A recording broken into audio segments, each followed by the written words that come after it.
So friends, हमारे हिंदुस्तान में चरण का मतदान हो गया है, सिर्फ एक चरण का मतदान बचा है। तो हम चर्चा करेंगे पूरे अपने हिंदुस्तान के बारे में। हमारे साथ चर्चा करने के लिए हैं अखिलेश साय जी। अखिलेश साय जी अपने बातों को बेबाक तरीके से रखते हैं। हम बीजेपी के बारे में बात करेंगे और गठबंधन के बारे में बात करेंगे, सारे चीज़ के बारे में हम जानेंगे अखिलेश साय जी, क्योंकि आजकल सारे हिंदुस्तान का जानकारी पूरे न्यूज़ के माध्यम से इकट्ठा किए हैं। तो सर जी, क्या लगता है, बीजेपी बोलती है 400 का आंकड़ा पार, बड़ी दमदारी के साथ पूरे देश में प्रचार प्रसार कर रही है, इसके संबंध में क्या प्रतिक्रिया रहेगी आपकी? क्या लगता है 400 पार कर पाएगी? देखिए सरोज जी, 400 पार के नारा को तो सबसे पहले मैं इसका जवाब ये दूंगा कि ये 400 पार का नारा सिर्फ उसी तरह का एक जुमला है। अच्छा। जिस तरह का जुमला 2014 में 15 लाख रुपया सबके खाते में आ जाएगी। तो इस पर तो मैं ज़्यादा नहीं बोलूँगा, लेकिन मेरा जहाँ तक आपने लोकसभा चुनाव के संबंध में बात किया, तो अब चूँकि हम लोग जसपुर निवासी हैं और छत्तीसगढ़ के वासी हैं, और हमारे बगल में 2 राज्य है प्रमुख रूप से, झारखंड और उड़ीसा। तो अगर मैं इस प्लेटू को, इस भूगोल को अगर अपने अनुरूप देखूं, तो एक रायगढ़ लोकसभा क्षेत्र तो हम लोगों का स्वयं का लोकसभा क्षेत्र है। झारखंड में पूर्वी क्षेत्र में अगर हम जाएं तो एक लोहरदगा क्षेत्र है, और उसके बगल में अगर थोड़ा उड़ीसा बॉर्डर पर का एक क्षेत्र देखें तो सीधा हम लोगों के इलाके से मिलता जुलता खूंटी का क्षेत्र है। और चौथा क्षेत्र जो उड़ीसा का ही स्वतंत्र सीट है, सुंदरगढ़। तो सबसे पहले तो मैं ये कहना चाहूँगा कि ये जो 4 सीट है, इसमें तो किसी को कोई संदेह नहीं करना चाहिए, ये भाजपा को जा रही है। अच्छा। हाँ, ये आप सबसे पहले, अगर आप मेरे से अगर निष्कर्ष चाहेंगे कि हमारे टोपोग्राफी में क्या स्थिति है, तो छत्तीसगढ़ राज्य का चुनाव क्या स्थिति आएगा ये बाद में सोचेंगे, लेकिन ये 4 सीट तो भाजपा को जाते हुए दिख रहा है। रायगढ़, सुंदरगढ़, लोहरदगा, खूंटी और सुंदरगढ़। तो ये 4 सीट तो इस प्रकार दिख रहा है। बाकी जो आपने कहा कि 400 का नारा, मैंने कहा 400 का नारा एक जुमला है। तो मैं इसको इस संदर्भ में एक बात और जो आपने नहीं कहा, लेकिन मैं कह रहा हूँ, मोदी गारंटी का भी एक जुमला दे रही है पूरी बहुत प्रचलित है। हाँ। कि मोदी गारंटी। और एक और जुमला बहुत प्रचलित है जो हर राज्य में प्रधानमंत्री महोदय द्वारा और गृह मंत्री महोदय द्वारा कही जा रही है, नंबर 1 राज्य बना दूंगा। हाँ। हर जगह जा के है ना। ये 2-3 बात आप अपने प्रश्नों में थोड़ा चूक किए हैं। हाँ। लेकिन ये ज्वलंत मुद्दा सामने दिखाई पड़ रहा है। तो जहाँ तक 400 का बात है, इसमें बाद में आते हैं। पहले अपन आते हैं कि नंबर 1 राज्य बना दूंगा। तो ये भी एक जुमला है। अच्छा। नंबर 1 राज्य तो पहले से बना हुआ है ना। बना हुआ तो है। देखिए, राष्ट्रपति द्वारा पूरे देश में राज्यों को का सर्वेक्षण करके और उनके नतीजों से और उनके क्रियान्वयन से, उनके निष्पादन से, उनके कार्यों की पद्धतियों से हर राज्यों का एक सूची बनाई जाती है प्रतिवर्ष। उस सूची में तो केरल पहले से नंबर 1 है। जहाँ तक गुजरात का सवाल है, प्रधानमंत्री के स्वयं के राज्य का, मोदी जी के स्वयं के राज्य का, अमित शाह के स्वयं का राज्य का, वो तो दूसरे नंबर पर भी नहीं है। गुजरात, हाँ, नहीं है दूसरे नंबर पर भी। तो मैं कहना ये चाहता हूँ कि नंबर 1 बना दूंगा का जो जुमला है, ये तो हवाई है, जुमला ही है। ये सिर्फ भक्तगणों को प्रसन्न करने के लिए अपने कार्यकर्ताओं में जोश पैदा करने के लिए डाली गई है कि भाजपा से जो प्रभावित वर्ग है, भाजपा के प्रचार प्रसार से जो मोहित लोग हैं, वो इन सब चीज़ों के पीछे दौड़ते रहें और ऐसा माहौल बनाते रहें। तो एक झूठ का समा आसमान बनाने का प्रयास है। तो नंबर 1 राज्य बनाने का दावा तो मोदी जी को नहीं करना चाहिए 10 साल के अंदर, बल्कि 10 साल मैं नहीं कहूँगा, 25 साल कहूँगा। गुजरात में 25 सालों से भाजपा की सरकार है और अमित शाह और मोदी जी उस राज्य का नेतृत्व कर रहे हैं, डायरेक्ट या इनडायरेक्ट। लेकिन गुजरात तो अभी तक केरल को मात नहीं दे पाया है, न साक्षरता में, न शिक्षा में, न स्वास्थ्य में। तो मैं ये समझता हूँ नंबर 1 का राज्य बनाने का दावा बेकार है, जुमला है। अब दूसरा बात जो आता है वो गोल मटोल रूप से अगर हम कहेंगे तो 400 पार का ही मुद्दा आता है।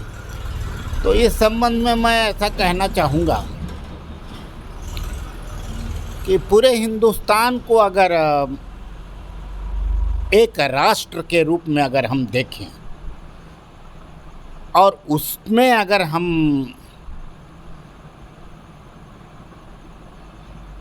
भारतीय जनता पार्टी शासित, प्रशासित, संरक्षित राज्य को अगर चुनाव करें, तो अगर मैं शब्दों का उल्लेख करूं तो मैं ये उल्लेख करूंगा नॉर्दर्न सेंट्रल इंडिया, मतलब उत्तरी मध्य भारत भाजपा शासित, प्रशासित, संरक्षित राज्य है। अब ये ऐसा कहने का मतलब क्या हुआ, तो हम गुजरात से चलते हैं। तो गुजरात में 26 सीट है। राजस्थान आते हैं, राजस्थान में 25 सीट है। 26 और 25 51 होता है।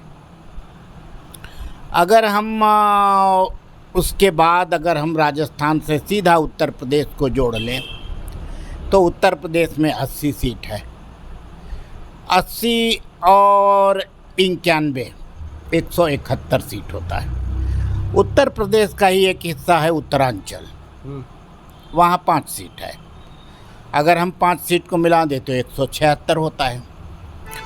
और 176 में अगर हम हिमाचल प्रदेश को मिला दें तो 180 होता है 4 सीट को। और इसमें अगर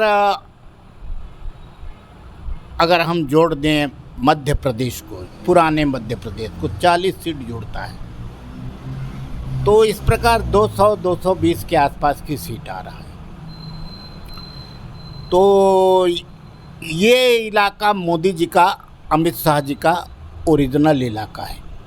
इसमें हरियाणा भी शामिल कर लीजिए। लेकिन यहाँ फाइट कौन कर रहा है? यहाँ तो कांग्रेस फाइट कर रही है ना। मोदी जी का अगर हम बोलें कि मोदी जी एक हमेशा बात कहते हैं, मोदी जी के तरफ से भी एक बात बोली जाती है कि मोदी जी के सामने कौन, तो जिन राज्यों का उल्लेख किया मोदी जी के सामने राहुल गांधी जो मुकाबला कर रहे हैं, और राहुल गांधी जी इन क्षेत्रों में मुकाबला कर रहे हैं, टक्कर भी दे रहे हैं। और मैं समझता हूँ इन राज्यों में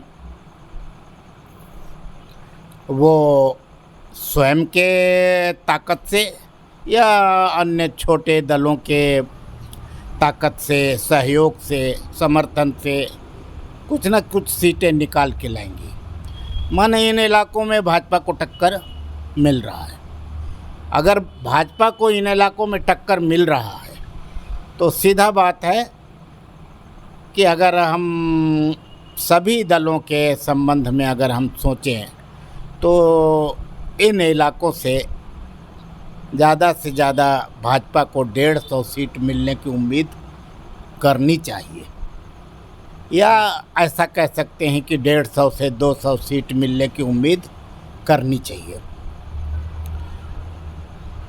अब दूसरी इंडिया में आए, भारत में आए, जो मोदी जी का इलाका नहीं है। अगर हम उन राज्यों को लें तो केरल है, जहां मोदी जी का मुकाबला एक राज्य की सरकार कर रही है। तमिलनाडु राज्य है, वहाँ भी एक राज्य की सरकार मोदी जी का डायरेक्ट मुकाबला कर रही है, राहुल गांधी नहीं है वहाँ। ये जो जवाब सवाल आता है ना, मोदी जी के सामने कौन, तो मोदी जी के सामने हर राज्य में एक नेता है मोदी जी के कद का, जो मुकाबला कर रहा है।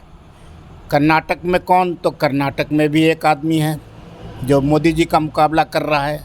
आंध्रा में, तेलंगाना आंध्रा पुराने, वहाँ भी मुकाबला क्षेत्रीय दल मोदी जी का मामला सामना सीधा कर रही है, अमित शाह का सामना सीधा कर रही है। अगर हम इसमें महाराष्ट्र को लें तो महाराष्ट्र में भी गठबंधन के रूप में सामना टक्कर बराबर की है। जम्मू कश्मीर में क्षेत्रीय दल ऑलरेडी भाजपा से मुकाबला कर रही हैं। हिमाचल हो गया, उत्तरांचल हो गया, उत्तर प्रदेश हो गया, उसके बाद आता है बिहार। बिहार, बंगाल, असम में भी क्षेत्रीय दल हैं, जो ऐसा कह सकते हैं कि ममता बनर्जी चट्टान के जैसी खड़ी है बंगाल में, है ना, और मोदी जी का मुकाबला, अमित शाह का मुकाबला कर रही है। कौन कितना सीट पाएगा ये मेरा सब्जेक्ट नहीं है। मोदी जी से के सामने कौन, तो बंगाल में ममता बनर्जी खड़ी है, बिहार में तेजस्वी यादव ठोक के खड़े हैं अपने गठबंधन बना के, तो टक्कर तो बिहार में भी मिल रहा है।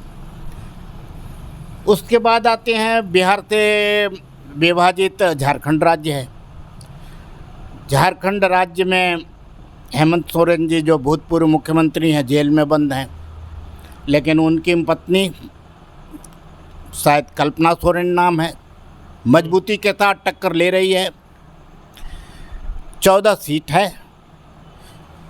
अगर हम ये कहें कि अगर टक्कर किस तरह का है तो बराबर का टक्कर है, तो इसका मतलब ये हुआ कि पिछले चुनाव में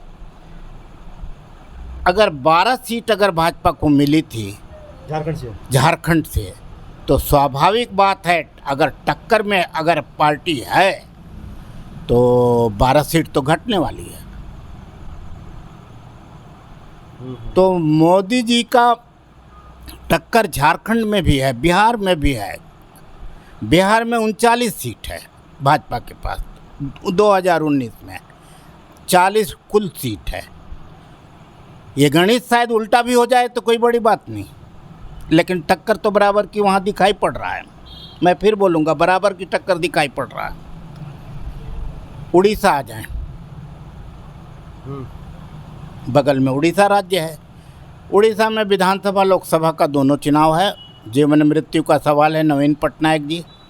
नवीन पटनायक जी चट्टान के तरीके खड़े हैं और मोदी जी का पुरजोर मुकाबला कर रहे हैं, और मोदी जी भी नवीन पटनायक का पुरजोर आलोचना कर रहे हैं। कोई कमी नहीं है आलोचना में। लोकतंत्र का एक युद्ध, बिल्कुल युद्ध के माफिक चल रहा है, लेकिन टक्कर उड़ीसा में भी है। और ये टक्कर मोदी जी को सत्ता से बाहर करने के लिए पर्याप्त है, क्योंकि अगर इसका निचोड़ निकालेंगे तो 400 पार का नारा तो जुमला ही साबित होगा। सवाल ये उठता है कि मोदी जी की एनडीए 272 को छू पाती है या नहीं छू पाती है। 272 में सिमट जाएगी, मतलब 272 के कितना नीचे रहती है, ये सवाल है। आज हिंदुस्तान के जनता को ये सोचना चाहिए कि जो 400 का पार का जो नारा लगा रहे हैं, वो 275 को भी छू पाएंगे कि नहीं छू पाएंगे, ये पहले सोचिए। और मेरे हिसाब से, मेरे मतानुसार, इस तरह देश का परिदृश्य है और ऐसा दृश्य दिखाई पड़ रहा है राजनीतिक माहौल में। इस तरह के टक्कर का दृश्य दिखाई पड़ रहा है। इसलिए ये कहना आज के तारीख में, अभी आज के चरण में चुनाव प्रचार का एक विशेष अंग रहा कि प्रधानमंत्री कौन बनेगा। महागठबंधन का। हाँ, मेरा प्रश्न तो समझ तो ये कहता है कि प्रधानमंत्री बनाने के लिए हम चुनाव नहीं लड़ रहे हैं, हम सांसदों को जिताने के लिए चुनाव लड़ रहे हैं। किस राज्य से, किस क्षेत्र से, किस केंद्र शासित प्रदेश से कौन सांसद चुन के आएगा, किस दल का जीत के आएगा, ये 4 जून को पता लगेगा। और ये सांसद कितने तादाद में जीत के आएंगे, ये भी 4 जून को पता लगेगा। और इस प्रकार हम कह सकते हैं कि 4 जून को जो तस्वीर उभर के आएगी वो बराबर के टक्कर के स्वरूप में आएगी। सरकार बनेगी, रहेगी, तीसरी बार शपथ ग्रहण होगा, नहीं होगा, ये सब संशय का विषय है। वो तो है, संशय का विषय है। और हो सकता है कि एनडीए की सरकार सत्ता से बाहर हो जाए और एक नई सरकार देश को देखने को मिले। ऐसा मेरा सोचना है, ऐसा मेरा समझना है और ऐसा मेरा व्यक्तिगत विश्लेषण है। क्योंकि मैं ये मान के चल रहा हूँ कि ये सरकार अगर बहुत ज़्यादा टक्कर में होगी सभी राज्यों में, सभी के क्षेत्रीय दलों के साथ और सभी क्षेत्रीय दलों के खिलाफ जो भी माहौल बनाई गई है भाजपा नेतृत्व के द्वारा और भाजपा की तरफ से 400 पार के नारों के साथ, वो 4 तारीख को सफल होता मैं नहीं देख रहा हूँ, मैं नहीं देख पा रहा हूँ। राहुल गठबंधन आएगी मतलब लगभग। और अब राहुल, आपका ये सवाल कि राहुल गठबंधन आएगा कि नहीं आएगा, इस संबंध में मेरा उत्तर ये है, ये इस बात पर निर्भर करेगा कि 3 बातें हैं, जिसमें पहला बात तो ये है कि सबसे बड़े दल के रूप में कौन पार्टी आएगी। तो मैं ये कह सकूँगा कि आज के राजनीतिक परिदृश्य में सबसे बड़े दल के रूप में संभवतः भारतीय जनता पार्टी जीत के आ रही है। सरकार बनेगी नहीं बनेगी ये मेरा विषय नहीं है, लेकिन सबसे बड़े दल के रूप में आ रही है। लेकिन सेकंड लार्जेस्ट पार्टी कौन बनेगी, ये मैं दावे के साथ कह सकता हूँ कि सेकंड लार्जेस्ट पार्टी कांग्रेस ही बनेगी। किस संख्या में बनेगी, कितनी तादाद में बनेगी, कितने सांसद उसके जीत के आएंगे, ये 4 जून को पता लगेगा। लेकिन सेकंड लार्जेस्ट पार्टी कांग्रेस ही बनेगी। और अगर सेकंड लार्जेस्ट पार्टी कांग्रेस बनती है और एनडीए को बहुमत नहीं मिलता है तो स्वाभाविक रूप से प्रधानमंत्री का दावेदार राहुल गांधी नहीं कह रहा हूँ, कांग्रेस पार्टी तो बन जाएगी, क्योंकि सबसे बड़े दल के रूप में अपने गठबंधन में आएगी। लेकिन ये तब संभव होगा जब अन्य घटक दल कांग्रेस पार्टी के नेतृत्व में सरकार बनाना चाहेंगे। और इन परिस्थितियों में क्या परिस्थिति उत्पन्न होगा, ये तो लोकसभा सांसदों के आंकड़ों पर निर्भर करेगा। इसका आकलन आज के तारीख में करना संभव नहीं है। लेकिन जहाँ तक देश में 2 गठबंधनों के रूप में चुनाव लड़ी जा रही है और जिसे एक इंडिया गठबंधन और एनडीए गठबंधन कहते हैं, मैं इसको गठबंधन नहीं मानता हूँ, पॉलिटिकल एडजस्टमेंट मानता हूँ। एक राजनीतिक समझौता है छोटे छोटे दलों से बड़े दलों का, और उस समझौते के अनुरूप पार्टियां चुनाव लड़ रही हैं। लेकिन मोदी जी के बात के सामने कौन, इसका जवाब देश ने दिखा दिया है, चुनाव प्रचार ने दिखा दिया है कि मोदी जी के सामने हर राज्य में एक नेता खड़ा है जो मोदी जी के टक्कर का नेता है उस राज्य में। उस राज्य के बाहर शून्य हो सकता है, लेकिन अपने राज्य में तो टक्कर में है, दमदारी से खड़ा है। दमदारी से खड़ा है। अगर 10 लाख की भीड़, 2 लाख की भीड़ अगर मोदी जी की हो रही है तो 2 लाख की भीड़ कल्पना सोरेन भी कर रही है। अगर 2 लाख की भीड़ मोदी जी की हो रही है तो नवीन पटनायक भी 2 लाख की भीड़ कर रहे हैं, तेजस्वी यादव भी कर रहे हैं, ममता बनर्जी भी कर रही है। इसलिए मोदी जी के सामने कौन, इस सवाल का जवाब यही है कि मोदी जी के सामने हर राज्य का एक नेता खड़ा है दमदारी के साथ। तो हमें मानना चाहिए कि मोदी जी को टक्कर मिल रहा है देश में। और जहाँ तक मोदी जी भाजपा शासित, प्रशासित, संरक्षित राज्य का सवाल है, उन राज्य में राहुल गांधी जी स्वयं डट के खड़े हैं और मुकाबला कर रहे हैं। चुनाव परिणाम आएगा, समझ में आएगा हम सबों को। और आज के तारीख में जो 6वां चरण का चुनाव समाप्त हो चुका है, अब सिर्फ 57 सीटों का चुनाव बच गया है, जो 1 मई को है, जिसमें बिहार राज्य है, बंगाल है और यूपी प्रमुख रूप से हैं।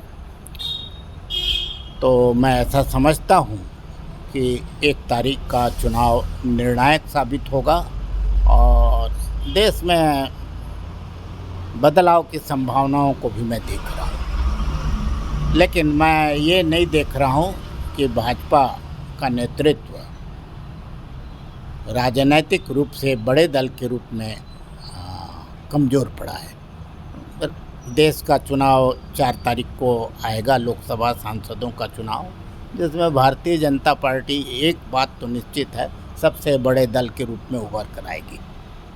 और एक बात है, राहुल गांधी जी पूरा भारत जोड़ो यात्रा किए हैं, तो उसका फायदा मिलेगा क्या इस चुनाव में? उसका लाभ कुछ न कुछ स्वरूप में दिखाई पड़ रहा है। और कांग्रेस के द्वारा जिन मुद्दों को उठाया जा रहा है, उसका लाभ भी मिलेगा ऐसा लगता है। हालांकि शासन के द्वारा उसके समानांतर अनेक घोषणाओं को जन्म दिया गया है और घोषणाओं को क्रियान्वित भी किया जा रहा है, जो महिलाओं के संबंध में है और किसानों के संबंध में है। लेकिन कांग्रेस के घोषणा पत्र में भी जिन वादों, संकल्पों का जिक्र किया गया है, उससे ये लगता है कि कांग्रेस के घोषणा पत्र को मतदाता पसंद करेंगे अलग अलग क्षेत्रों में और उस अनुरूप मतदान करेंगे। जी, हमारे छत्तीसगढ़ में 11 सीट है ना, 11 सीट में बीजेपी को कितने खाते मिलने की उम्मीद है लगभग? मैं ये कह सकता हूँ कि छत्तीसगढ़ और मध्य प्रदेश में भाजपा लीडिंग पोजीशन में रहेगी, ये कह सकता हूँ। पिछले 2019 में करीब 11 सीट थी ना बीजेपी के? हाँ, पिछले चुनाव का अगर बात करें छत्तीसगढ़ में, तो 11 में से 9 सीट इनके पास था या 10 सीट इनके पास था मेरे याददाश्त से। और कमोबेश उसमें 1-2 सीटों का परिवर्तन भले ही हो, लेकिन लीडिंग पोजीशन में तो भाजपा ही रहेगी छत्तीसगढ़ में। इस टाइप से है अभी 2024 का लोकसभा चुनाव का समीकरण लगभग। हाँ, ऐसा मेरे को दिखाई पड़ता है। धन्यवाद जी, धन्यवाद। ये थे हमारे अखिलेश साय जी। तो आपको समझ में आ ही गया होगा हमारे अखिलेश साय जी के अनुसार किस टाइप से हिंदुस्तान में समीकरण बनता दिख रहा है।